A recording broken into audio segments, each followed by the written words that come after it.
Good evening. I'm Mark McCarley, Chair of the Glendale Civil Service Commission, and I welcome all those who are personally attending our 11 September meeting, and as well as all those who are watching on GT6.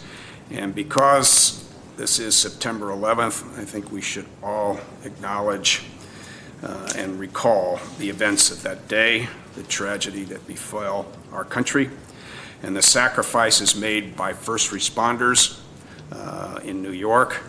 And that's the same sort of heroic action that our members of our civil service, our police and fire here in Glendale demonstrate every single day. And with that, roll call. Commissioner Abkarian? Here. Commissioner Gazarian? Here. Commissioner Devine? Here. Chair McCarley? Here. For the record, Commissioner Minuchin is absent. Thank you. Minutes. Minutes for the meeting of July 10, 2019. Move to approve. Second.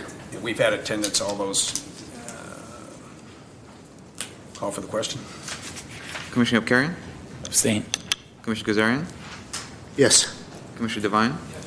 Chair McCarley? Yes. And as to oral communications, I have no cards. And as a consequence, we'll move on to item number 4. Recruitment and examination report. Seeing no action, none, unless there's commentary from Mr. Doyle. Mr. Chair, I'll make a few comments. True, this is a note and file item, but this is our recruitment and examination status report. This shows all of our current recruitment activity, the title of the job, the department, the filing period, and the dates of the examination process. We have what I would say is a very busy past couple of months, but I'd say our staff has done a really good job of addressing the recruitment processes. I believe the last report showed approximately 70 vacancies, and granted that was 2 months ago since we canceled last month's meeting, but it seems like we're down to 51 at this point.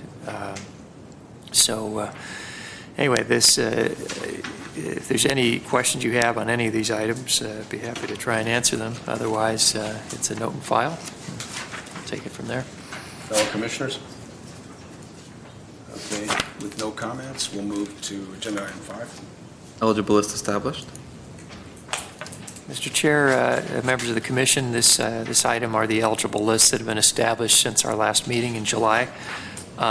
Even though it has been 2 months, it is quite a sizable listing of eligible lists. I count 30, and it's actually quite significant, particularly that this occurred during the summer months when there's a lot of vacations and sometimes things slow down just a bit. But 30 lists over 2 months is quite a bit of work, and I would credit the staff with just doing a really great job of addressing the department's needs and making sure these recruitment processes go to successful conclusion. You can see from the report there are the 30 lists. 16 are promotional recruitment processes, 11 were open recruitment processes, and then 3 that were promotional and open. So again, this is a note and file item, but if the Commission has any questions on any of these, I'd be happy to try and answer them for you. Commissioners? Seeing no hands, we'll move to agenda item 6. Class specification for approval. Utility Business System Support Administrator. Well, Mr. Chair, members of the Commission, this is a newly established classification within the Glendale Water and Power Department who will oversee all business and information technology applications within GWP. GWP is one of our largest city departments, and certainly the largest when you factor in revenue and billing information systems. This is essentially, GWP has its own mini IT department, and this is a classification that would oversee that unit within GWP. Again, the GWP has a variety of applications in their business systems unit dealing with security, metering, and I mentioned the customer and billing information systems, SCADA programs, So there's a lot going on, and a lot of really, really key, very unique applications that are dealt with within GWP. Certainly those that are essential to keeping our power on and you know, the water running and all the important things that the GWP does. This is an item requiring commission approval. So if you have questions, be happy to try and answer them. We do have representatives from GWP here, as well as my colleague, Mr. Petrosian, who worked with them on this specification. So. I believe I would appreciate a presentation by I believe, the deputy manager. The deputy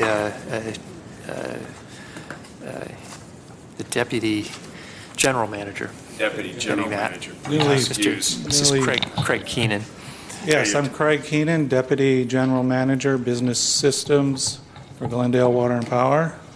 My question, and I've asked this a couple of times across the city, is the interrelationship between this new position and the subordinate positions that are identified on this sheet, and the coordination of all these folks with the Glendale, City of Glendale IT, Sure. Information Management Office. So, Mr. Chairman, Commissioners, the positions within GWP are specific to GWP. They don't duplicate the work of city IT, although we work very closely with them. The city policy is whatever we do, we get their approval first. So there is that interrelationship on a daily basis. You put my glasses. Perfect. So under the utility... Now, is it direct coordination, meaning that if you use the dotted line, direct line, that this new position of Utility Business System Support Administrator would report directly to you, To me. but as well a coordination line There's to a the dotted CIO? line over to the CIO. We coordinate with them on multiple projects, multiple.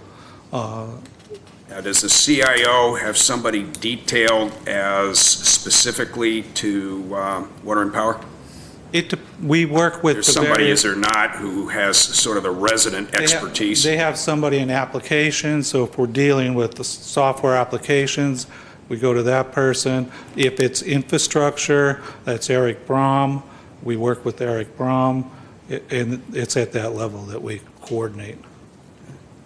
And I suppose the reason I raise this question, and it's really a management decision, and ultimately the decision rests with our senior executives, is whether or not we should have an integrated information technology office, which then chops out or addresses the various needs of the different departments within the city, what we call centralized Sure. IT.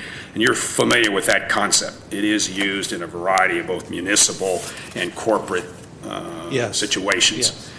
Versus what we are doing here in Glendale, which is to have specialists. I believe what you're addressing are those people with specific expertise in IT applications that are related to what you do for a living, generating power and maintaining our water supplies. And in the utility business, it's very common to have your own IT department that coordinates with the city IT department, because it's very specialized. It's not just handling, business software or servers or that kind of thing. You're dealing with a complicated billing system. You have to keep that up to date. We have our AMI water and electric meters. Those systems and software applications, very specialized, unique to the utility. We have our electric and water SCADA programs, very specialized, unique to the utility. We also have a whole new area we have to deal with cybersecurity, with different requirements for utilities versus the city. So it's very specialized within Glendale Water Department. Have you or your office conducted a cost evaluation survey, meaning specifically identifying the cost of this internal IT capability versus the integration of IT into a centralized CIO? So what I'm looking for is a potential for any sort of cost savings that Sure. might result if we were across the board to consolidate everything related to IT and then assign out specialists to your department, to GPD, to community development. I'm not saying that we're going to do that, but it's our sort of responsibility to look at the manner in which we I understand. array these class specifications. The work within GWP, like I said, is very unique. Combining the two, you're not going to see any real cost savings because of this very specific nature of the work that's done in the water department, water and power department. Mr. Chair, if I could add that, I mean, it's a good series of questions that you asked, and having been in the organization a long time, I will say there was a time when each department did have IT staff embedded within their departments, and I would say this was 20, 30 years ago, and it was it worked well for those departments, but it was somewhat of an inefficient system, and there were a lot of redundancies. And I'd say in the last, again, 10 years in particular, our centralized IT department has made great strides in really establishing themselves as the central IT operation, and that's been a decision made at the upper levels of management within the organization. But as Mr. Keenan does say, the water and power utility is an animal of its own, and they're probably the one exception to the rule, because even police, fire, they all utilize our centralized IT department, depending on what the application or infrastructure need happens to be. But water and power, most cities don't have a utility section, and this is just like I said, it's its own animal, and it has its own specific needs and applications. We do use the city where it's more generalized, desktop computers, phones, things that go easily across departments. We don't duplicate any of those efforts. And please appreciate my limited focus on economies that could result from centralization. I did want to explore that, but we don't necessarily have that's the an authority excellent to point, move yes. forward. The only authority we have is to confirm what you have requested for the benefit of your department. But it is a subject of exploration, perhaps, for the council as we look at the cost related to government. Any other questions from my fellow commissioners? Second. Commissioner Karian? Yes. Commissioner Gazarian? Yes. Commissioner Devine? Yes. Chair McCarley? Yes. Number 7, sir. Class specification for approval, librarian series. Mr. Chair, members of the Commission, this is a class specification series approval for the librarian series. And it's quite interesting. We brought the librarian series to you not too long ago, so we're bringing this back again. And this is, unfortunately, the library director, Dr. Schaefer, could not be here today. He actually went home ill. But we do have a general vision for how the library should be organized, and the changes being requested here are, what I would call a broadening of the professional librarian series. And currently, we have a customer service library representative series, and we have this professional library series as well. And to some degree, there's a bit of overlap between the two. I mean, they're all.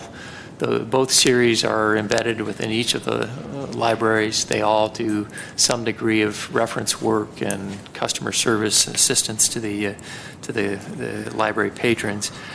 The thought was that with that overlap, some of the customer service and the administrative functions could be added to the librarian series, and this could accomplish a number of things, mainly more flexibility, more cross-training or better cross-training, and really, most importantly, what we feel would be a better line of promotion for those in the customer service series to the professional librarian series.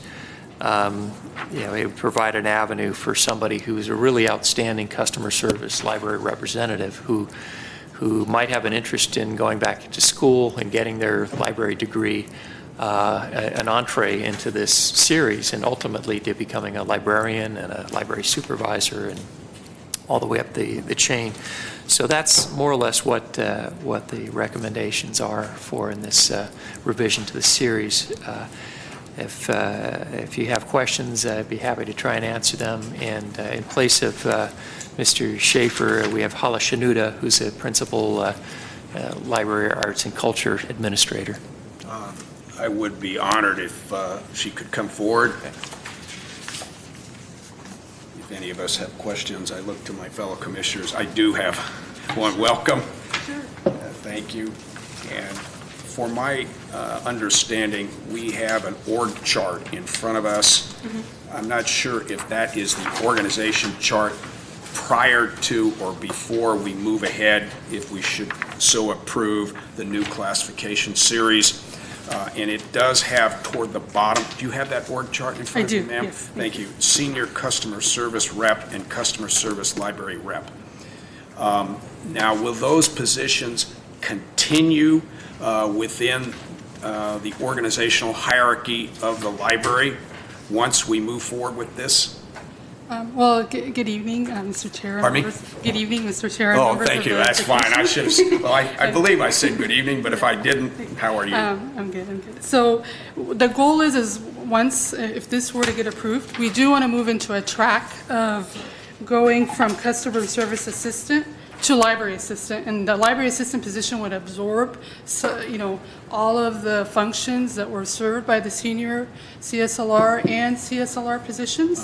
And then that way, this would help clear up some of the gray area that occurs at our single service points. Traditionally, we had a desk for circulation functions that was focused in on money handling and preparing reports and so forth, and then we had our reference desk. Now with our consolidated service points, we'll have 3 people at a desk at our main library, and the overlap, this was actually driven by our staff members because as they asked these questions, it really shed some great light on the challenges that they face. So this would just help us all move in that same direction. Well, I personally applaud that sort of consolidation of function to allow our great workforce to accommodate all the needs of the people at Glendale.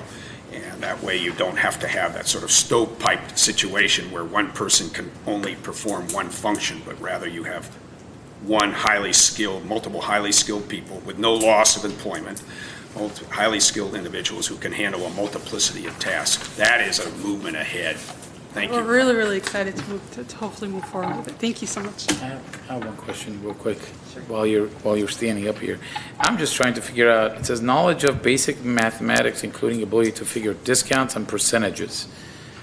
Why does a librarian have to have basic mathematics on discounts and percentage? What is it? What do you buy? You don't buy a book with discount. Well, so the customer service representatives right now and the senior, they do deal with a lot of the money reports. So all our money handling is usually led by them. So they prepare the daily reports. We also do have quite a few supply orders that get placed for programming and materials purchases. They're like the buyers. Yeah. They assist with it.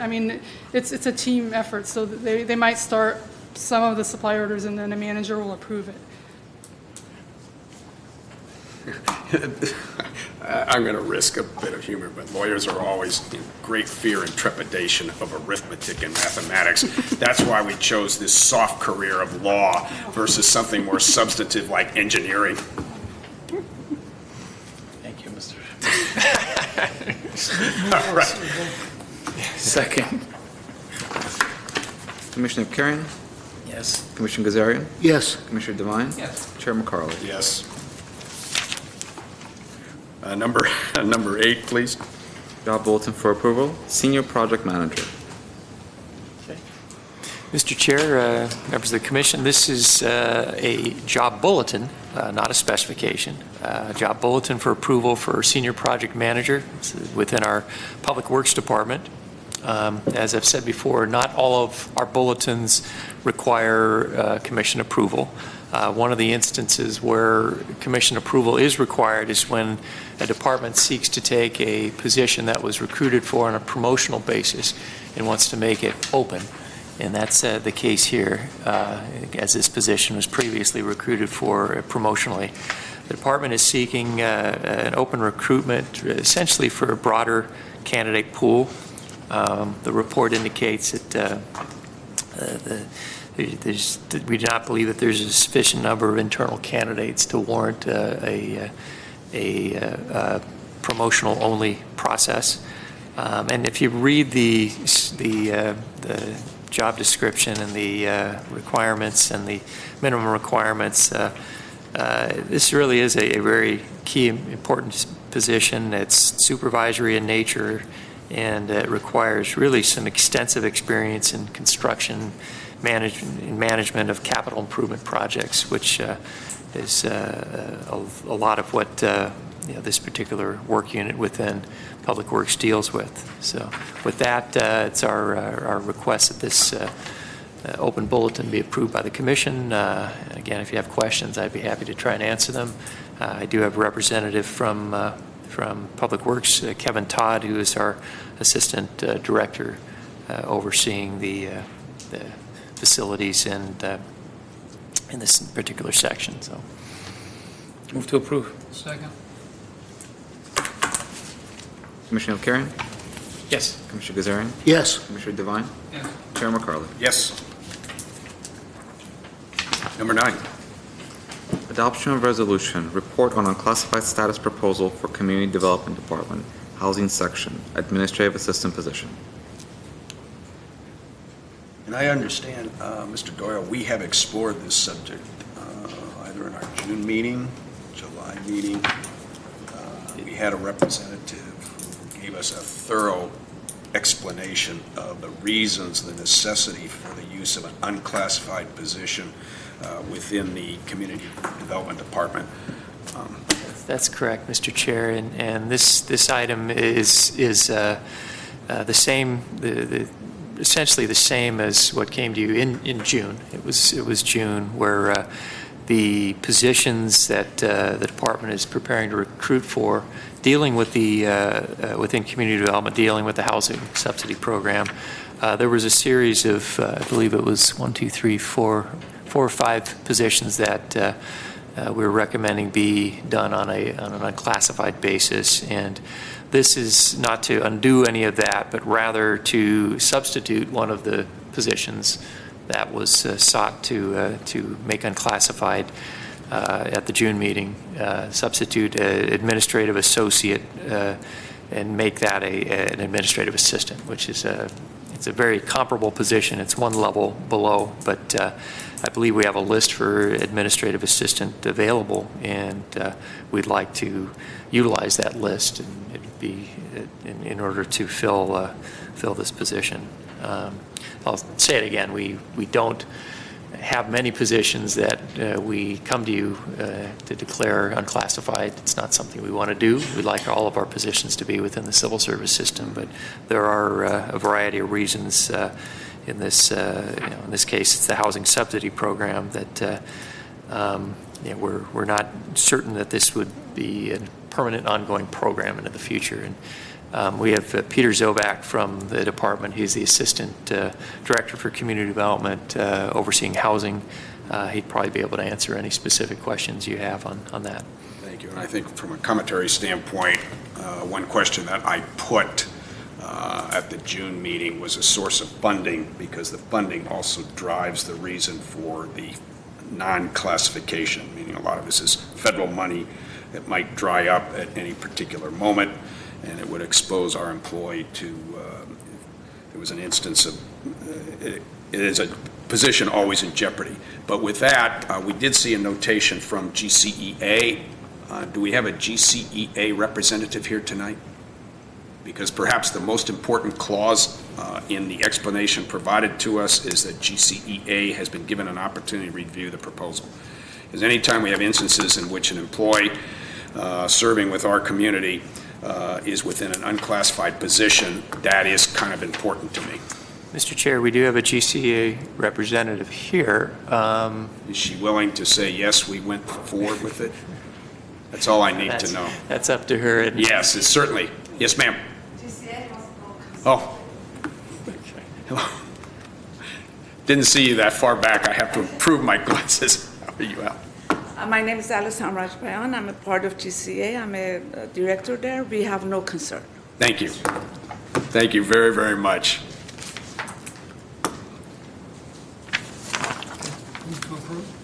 Second. Commissioner Perkarian? Yes. Commissioner Kazarian? Yes. Commissioner Devine? Chair McCarley? Yes. Moving on, 10, our improved performance, superb, good work. Reports? Yes. Reports, sir. Mr. Chair, we do have our past due evaluation report. We have most of our departments with no past due evaluations. We have 3 departments that have first notices, but beyond those 3, we have a pretty good batting average amongst the rest. So again, if you have questions on this, I'd be happy to answer. Otherwise, this is a note and file item for you. Seeing no questions or comments from my fellow commissioners, we move on to number 11. Civil Service Commission, staff comments? None? Mr. Chair, I would just like to congratulate Commissioner Abkarian on his reappointment last night. I don't know if that's a congratulations or 4 more years, but we're certainly happy 4 to. more years. And you're not running for president either, okay. Are you going to make Glendale great again? No comments. All right. I do have a comment, Mr. Chair, with your permission. Mr. Doe, we discussed once before the process and the testing on managers' internal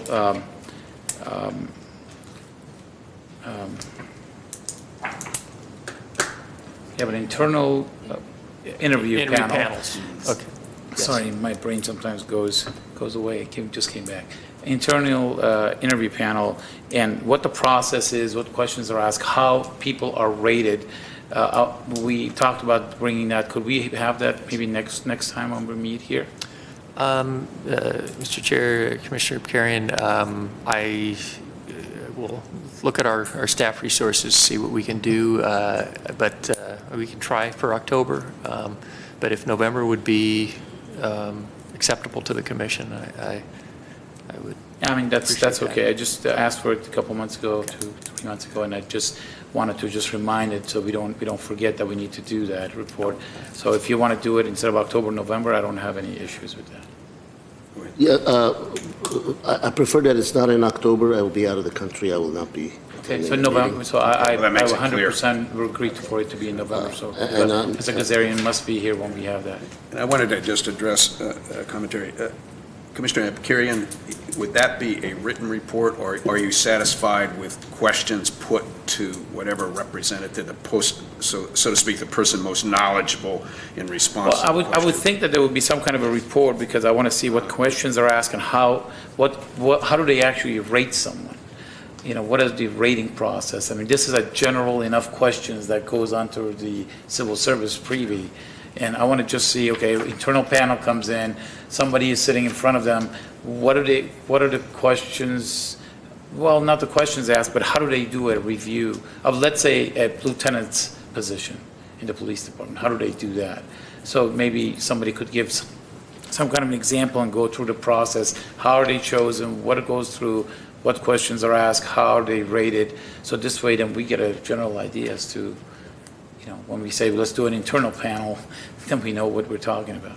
Okay, Mr. Chair, Commissioner Abkarian, and members of the commission, the request that came in a few months ago was it was a little broader. It had to do with the makeup of panels, the formation of oral panels, and we'll certainly cover all of those areas, and we want to do it properly. So if there's anything else that anyone wants to include, please let me know now, and we'll do that. But we would intend to cover all of those areas. So. One more comment?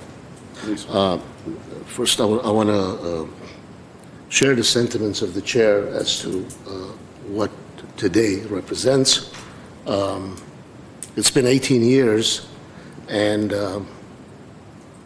much like any other human tragedies, when a commemoration anniversary happens, people pause and reflect, but then tomorrow comes and people just go on and forget until the following year, the following commemoration.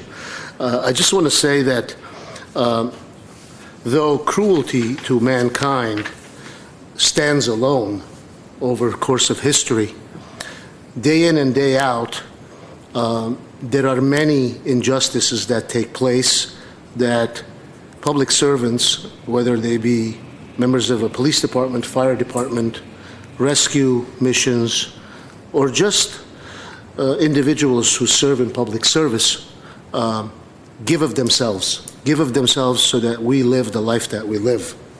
And I want to thank those in the city, in departments that stand out and departments that we don't really often hear about. Whether it's water and power, whether it's the electricity going out and then coming back on. Somebody is doing something every day that most of it goes unnoticed. It's a day that 18 years ago, my firstborn wasn't even a year old. She's on her way to college. And it's kind of hard to explain to people what that day meant unless you were there. It also makes at least me pause and wonder what other tragedies were like, whether it was Pearl Harbor, whether it was other great catastrophic events over time. And of course, being a descendant of the Armenians, I of course reflect on Armenian genocide as well. But on 9/11, it is a tragedy that the entire nation witnessed.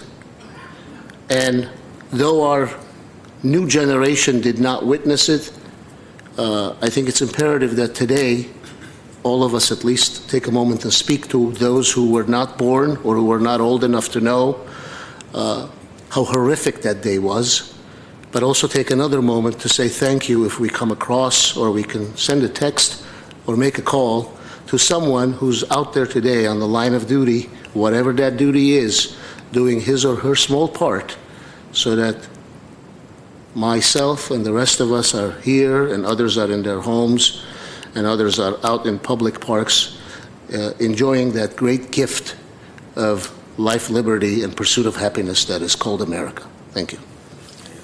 Truly appreciate that, Mr. Gazarian. I think we've come to the end of our agenda, formal agenda. Move to adjourn. Second, third.